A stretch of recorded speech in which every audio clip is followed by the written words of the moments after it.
잠 안 자는 거 넘어가겠습니다. 어려운 병이고 오리엔테이션에서 할 만한 건 아니고, 그다음에 두통 갑니다. 두통은 오래되면 두풍이라고 했다는데, 첫 문장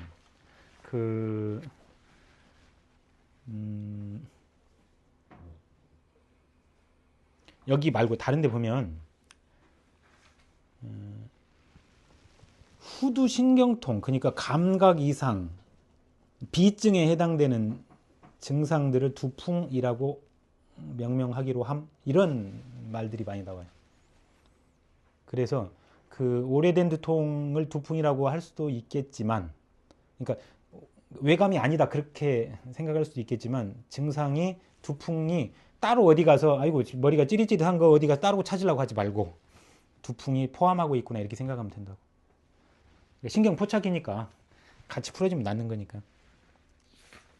서의학 중에 편두통, 긴장성 두통, 총집성 두통, 이건 군발성 두통이에요. 또는 외상성 두통, 여기에 해당된다. 편두통이 뭐예요? 편두통의 핵심 증상은? 편두통 설명드리겠습니다. 편두통이 뭐냐면 그러니까 여기서 혈관 이론 말고 뇌에 전기가 있잖아요. 전기가 상승이 됐다 떨어졌다 하는데 조금 더 상승이 돼갖고 경련 일으키기 전까지 상승된 거예요. 그러니까 뇌전증이나 편두통이나 전기 상승 조금 차이야. 뭐하고 똑같은 거냐면, 열이 조금 더 많이 나면 열성경련이 일어나잖아. 그 열이 좀 덜 일어나면 열성경련 안 일어나잖아. 그것처럼 뇌전증은 증상일 뿐이라고. 편두통이라고. 그러니까 증상이 똑같아요. 뇌전증. 뇌전증 전에 앓는 두통은 편두통이야. 자, 뭐가 올 수 있어요? 그래서 손발이 저리저리할 수 있다고. 그래서 여기서 뇌가 항진돼 버리면 미주신경 기능이 차단되니까 토하는 거예요. 뇌가 너무 항진되니까 소리도 크게 들리고 냄새도 더 많이 나고 빛도 더 밝게 보여. 그러니까 조용하고 어두운 데 있고 싶어 해. 그럼 확실히 좋아져. 뒤에다 찜질하면, 냉찜질하면 확실히 좋아져. 이게 편두통인데, 그러니까 피곤하면 얘가 통제가 안 되면서 올 수 있는 거예요. 근데 그것이 4시간이나 심하면 72시간 이렇게 가다가, 그러고 나면 뒤에 후유증이 있어. 하루 정도 피곤해요. 여기까지가 편두통이야. 근데 처음에 시작할 때 이 합선이 파바박, 뇌에서 합선이 파바박 일어나 버리면 앞에가 왕관 모양처럼 번쩍이거나 이럴 수도 있다고. 이건 조짐, 오러라고 해요. 있을 수도 있고 없을 수도 있는데. 근데 그게 이제 한쪽에서부터 대부분 그래요. 그러니까 이게 너무 얘네들이 과학학성되다 보니까 이 박동감이 느껴져. 그리고 심장 박동처럼 욱신욱신 하는 거죠.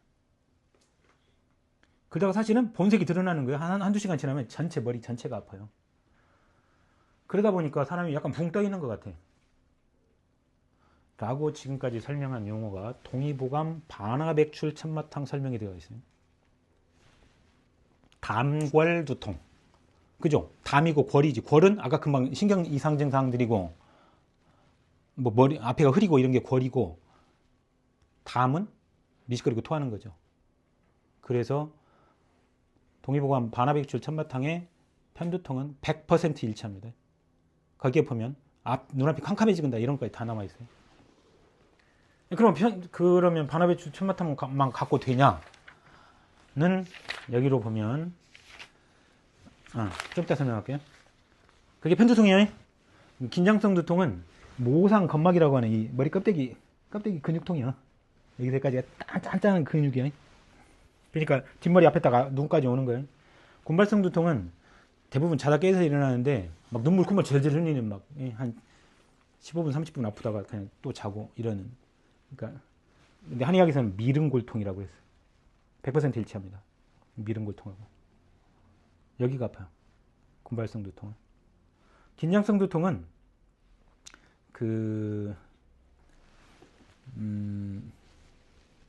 수풍증, 뇌풍증이 뭐냐면, 머리에 찬바람 쐬면 머리 아파봤죠? 그게 긴장성 두통의 전형적인 증상이야. 근데 머리 속까지 하면 뇌풍증이고, 머리 껍데기 아프면 수풍증이라고 했다. 근데 두통에서 경락을 침범하는 경우가 있다라고 동의보감에 나와요. 태양경으로 가기도 하고 소양경으로 가고, 뭔 말이냐면 정두통이라고 부르는 건 태양경, 족태양 경락으로 간 거예요. 이건 대후두신경을 누른 거예요. 여기서 옆에 소후두신경을 누르면 옆으로 가는, 이걸 편두통이라고 불렀어요. 동의보감은. 헷갈리면 안 돼요. 여기서 말하는 편두통이라고 쓰는 이 용어는 일본에서 번역한 거야. 한의학에서 편두통은 소후두신경통이야. 동의보감에는. 가운데는, 그래서 여기 같이 아프잖아. 그러니까 동의보감은 정편두통이란 말이 흔히 돌아다녀. 정두통, 편두통 합쳐서 여기도 그렇고 찌릿, 여기도 찌릿하니까 정편두통이에요. 이해됐죠? 그리고 편두통은 담골두통이라고 했다고.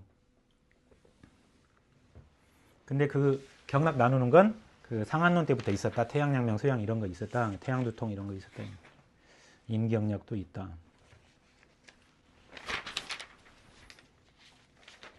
그 진단에 보면요, 133쪽 두통인데요. 앞머리, 이마도 아플 수 있고, 양 관자놀이도 아플 수 있고, 머리 꼭대기 아플 수 있고, 뒷머리 아플 수 있어요. 성질은 조통, 도통, 이게 뭐야? 도약한다고. 통이 욱, 심장박동처럼 느껴진다고. 이게 뭐야? 이게 편두통이야. 에? 이렇게 써요. 에? 도통이라고. 그다음 자통은 찌릿하단 말이잖아. 후두신경통이라고. 창통은 그 독감 때 머리 아파봤어? 머리 터지려고? 그게 창통이 있어요. 작통은 그 아까 후두신경통 중에 막 더 찌릿한 거 이런 느낌이고, 중통은 그 긴장성도 여기 뭉칠 때 무겁다는 소리고, 공통은 너무 힘들 때, 노인성으로 머리 아플 때, 혼통은 앞이 캄캄해진다. 그리고 은통은 은은히 아프다는 소리죠. 중요한 건 도통, 자통이라고요.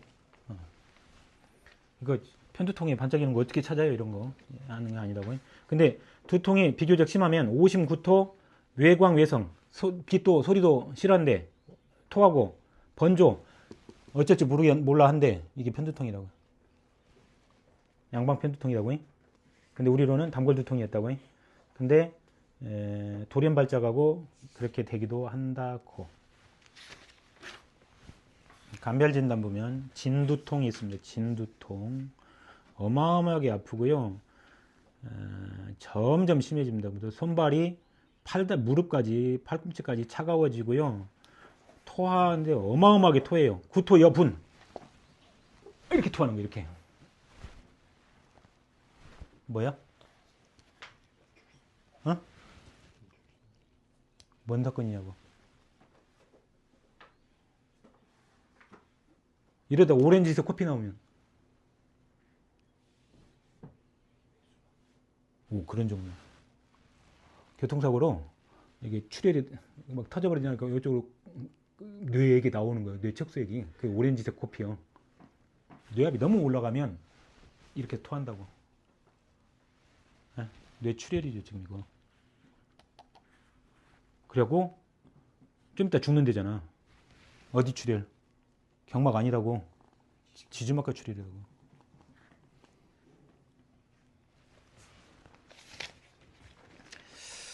자, 근데 이제 외감두통, 내상두통으로 나눴어요. 외감두통에는 풍한두통은 아까 콧물감기, 풍열두통은 목감기, 서습두통은 여기 소화장의 감기에 쓴다고. 그때 머리 아프면 똑같은 약 준다고. 그런 말이고요. 내상두통은 간양두통이 두창통이 이현, 머리가 빵빵한 것 같으면서 어지러워. 근데 양측이 먼저 와. 화가 도 나고 얼굴이 붉고 옆구리도 아프대.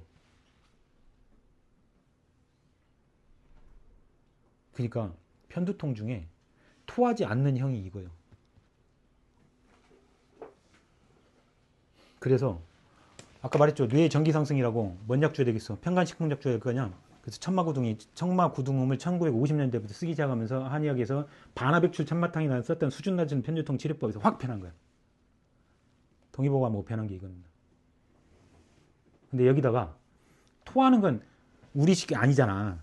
우리식의 이 간실 조달해갖고 기울화, 양풍, 항동한 게 아니잖아.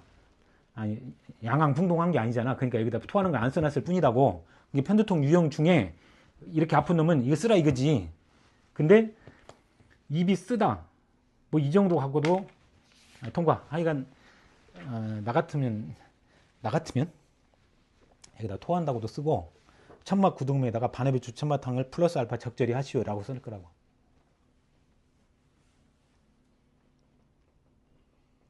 이게 얼만큼 효과가 있냐면 편두통 환자들은 자기가 내일 편두통 올 줄 알아요. 대부분 아침에 시작하니까 그 전날 컨디션 많이 안 좋아져요. 그 전날 천막 구동 한 포만 먹으면 다음날 안 올 확률이 50% 이상 가지고 있다가, 또는 반어배출 천마탕 증도 있어요. 그래도 천마 많이 넣어야 돼. 가지고 있다가 그 전날, 아니면 보험약도 그 전날 하루쯤 먹으면 다음날 넘어가기도 한다. 편두통이 생리통에 동반된 편두통이 있어요. 생리통 때 머리 아픈 건 편두통이야. 미식미식하고 똑같아 증상이. 생리가 오잖아 그럼 자기가 알잖아. 그럼 그때부터 반어배출 천마탕 가루약 갖고 있다가 먹으면 되는 거지. 한 2, 3일. 그래서 편두통 안 오고 넘어가면 된다고. 요게 그러니까 그 여성 호르몬 상승할 때 뇌도 그냥 같이 전기가 상승해 버리는 거예요. 그게 편두통이에요. 이게 경행 두통은 편두통이에요. 100%. 혈어 두통은 그 우울증이에요. 혈어는 어디에서 혈어냐면 심비에서 혈어됐던 소리야. 심비는 뇌라는 말입니다. 기혈 두통은 그 빈혈 약하고 그런 거예요. 그리고 이 기총명탕 쓰면 되고, 담탁 두통이 아까 말한 담골 두통을 써놓은 건데 잘 봐요. 두통이 혼몽 침중. 침중은 몸이 무겁다는 소리. 두통이 여기 막 뭘 뒤집어 쓴 것 같다고. 흉한 비민 미식미식가 돼. 밥도 안 들어가 토해. 반화백출 천마탕 그대로 온 겁니다. 야 그때 좀 더 황련 같은 거 넣으면 어때? 라고 밑에다 플러스 알파 해놨어요. 황련 들어가는 거 훨씬 좋습니다. 황련도 뇌의 기능을 좀 떨어뜨리는 기능이 있거든. 신화두통은 할아버지 두통입니다. 대부원전. 할아버지들은 진짜 그 머리로 피가 안 가서. 어혈두통은 봐봐요. 두통이 경구불능. 오랫동안 안 닿더니 통적 고정분리. 그래갖고 딱 정해져. 뭐야? 후두신경통이야 이게. 딱 정해졌다는 소리죠. 근데 거기서 송곳으로 찌르는 것 같대. 찌릿하거든. 추자라고요. 근데 대부분 외상사 다치기도 했대. 봐봐요. 교통사고로 플러스 인율에 탁 일어나잖아. 그래서 딱 굳어버려갖고 신경을 딱 잡는 거지. 근데 곱게 이렇게 하면 그냥 이 근육이 다치는데 옆에서 자꾸 이렇게 가버리면 이게 최악이에요. 그럼 진짜 여기서 신경이 막 부으면서 신경을 잡으면 찌릿찌릿하다고. 어혈약 주는 겁니다. 후두신경통을 그렇게 찾는 거예요. 138쪽 왕모씨 맨날 아프대요. 경상성 두통 38세 목현 아까 말했죠. 도는 게 아니고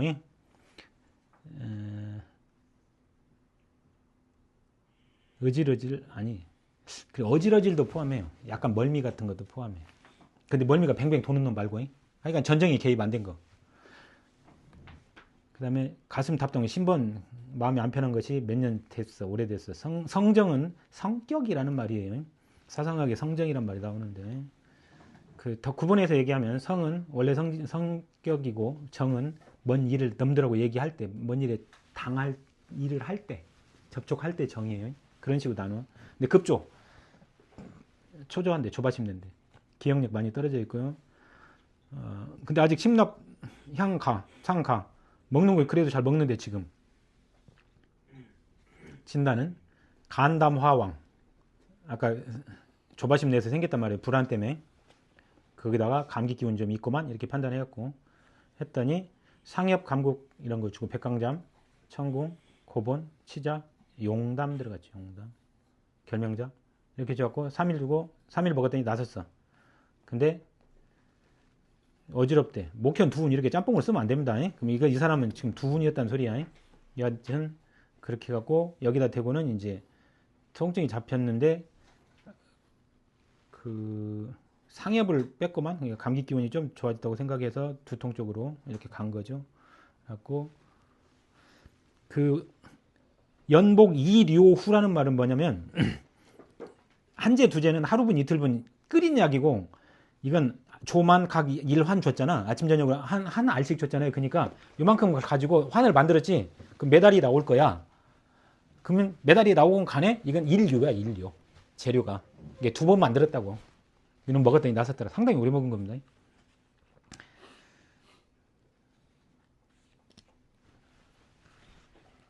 성정이 급조하다. 성질이 급한 사람한테 그 약을 줘서 두통을 치료한다.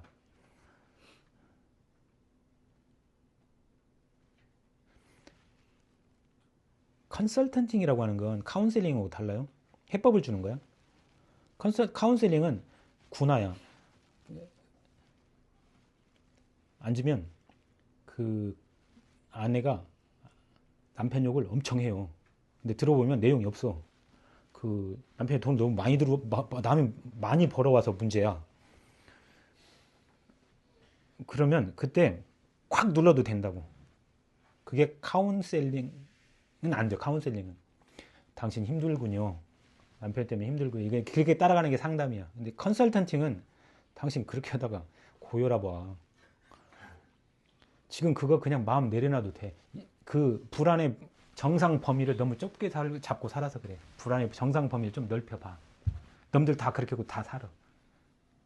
콱 눌러도 된다고. 그래서 정신과 의사들 말을 그렇게 함부로 한다고. 듣는 사람은 힐링을 받고 올 수도 있다니까. 오, 진짜로 내가 이상하지 않은가? 정상인가? 이렇게 하고 막 이제 자기 정상처럼 행동해봐. 근데 진짜잖아? 그럼 그대로 사는 거지. 이게 카운셀링. 그래서 지식이 대단히 중요합니다. 사회학 지식도 필요해요. 심리학은 당연하고. 세상 사람들이 그 정도에서는 정상 범위라고 보는 거 아닌가? 이거는 감각적으로 판단할 수 있어야 됩니다. 아니고 그랬군요. 힘들겠군요 하면 다음에는 허리 주물러 달라고 그래. 그럼 베린 거야. 오, 정상으로 돌아갈 환자가 자기가 스스로 환자가 돼갖고 오는 건 아니라고요. 이 성장이 급조한 사람한테 이 약을 주면서 이 사람이 뭐라고 했을 것 같아? 성질 죽여. 그렇게 성질 부려봐야 세상에 해결될 거 하나도 없어. 라고 얘기를 분명히 했을 거란 말이야. 그러니까 3일 만에 나서버린 거죠. 몇 년 됐냐고, 이 사람. 이건 내과 책이라 이렇게 써놓은 거고, 정신과 책에 가면 이 사람은 아마 40분, 50분 상담했을 거예요.